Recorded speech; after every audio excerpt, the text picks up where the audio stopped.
Hello, this is Dr. Diane Hamilton, and today we're going to discuss writing the perfect college paper. This is the checklist for the perfect paper, and the first thing we're going to discuss is the structure, which includes the introduction, the body, the conclusion.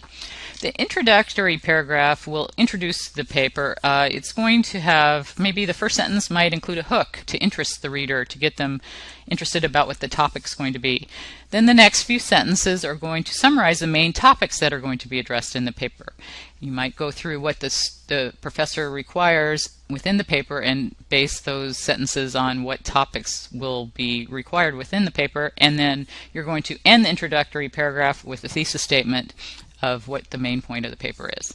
Now, at that point, you begin the body of the paper, where all those things that you mentioned in the introduction will be addressed. You might have a paragraph or more than a paragraph per each topic, and as you write about each topic, you're going to maybe end that paragraph with a transitional sentence that leads to the next topic to be addressed, and you're going to go through each of these paragraphs in the body until you reach the conclusion paragraph, which is the last paragraph. A lot of students, maybe I'll start with in conclusion, but the last paragraph is going to sum up all the topics addressed, and then you're going to restate the thesis statement that you stated in the introduction, and then you're going to end with some kind of final prediction or conclusion.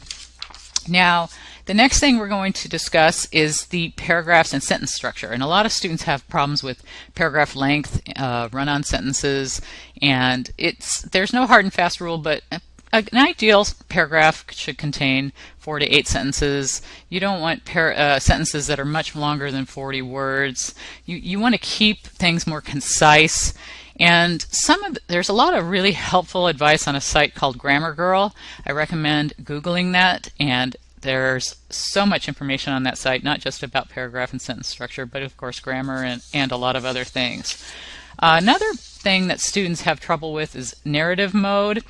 Especially my graduate students, it's probably a good idea to be used to writing in third person.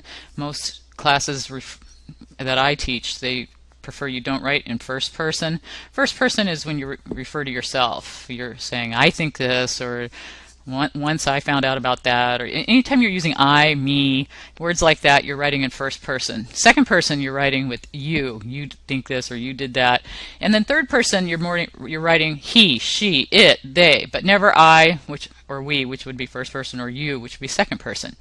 So there's a lot of information on the web about narrative mode. I would suggest looking into that if you've had any issues, or if the professor requires that you don't write in first person. APA is probably one of the most confusing things for new students. I would suggest embracing Purdue OWL site. If you look up APA, their site probably will be one of the first ones that comes up, but I would Google that. They have great information on that site. They also have example APA papers and a lot of sources for APA help. If you can't find examples exactly of how you want to cite something, there's also something called Citation Machine. It's a website that helps students learn how to format citations and references. It's not foolproof. I think it's a pretty good site to kind of get used to putting information in to see how it will look, but I really recommend researching Purdue OWL and Citation Machine. As far as research and citations, it's important that students get used to using scholarly sources and using their school's web site. Usually it's their library where you can research through their search engine. It's not a good idea to go to Wikipedia. Most schools don't allow Wikipedia as a source because it can change, it can be manipulated, and it's not something that's considered a scholarly peer-reviewed journal. So Wikipedia might be a good place to start, and then look at the bottom for some articles of what they've used as sources for references, but I recommend that you use the school's library and check off the peer-reviewed journals part underneath. Usually it's underneath the search area when you search, and you probably come up with some better sources that way. Citing, some professors allow direct quotes, some don't. Paraphrasing is probably a better way to go if you have an option. It shows that you've digested the material and were able to put it in your own words. Direct quotes is when direct quoting, you've listed word for word what the author has written. Paraphrasing, you've taken what they've written, put it in your own words, and then both ways you've given the author credit. A lot of students like to just take big blocks of direct quotes and try to fill space, and professors don't like that. They want to see that you've actually learned what you're supposed to have learned from the material. So paraphrasing is a good thing to get used to doing. You can learn how to paraphrase on the OWL site that I mentioned previously. Just be careful not to patchwork. Patchwork is when you just put quote after quote, site after site, and you're not putting up your own information in there. You're not including your own observations. You want to have some of your own statements and then you back them up with citations.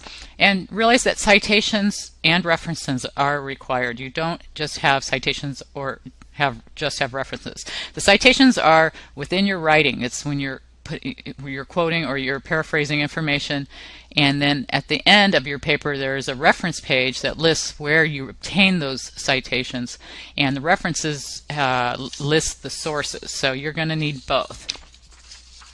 Plagiarism is an important topic because a lot of students don't even realize that they're plagiarizing.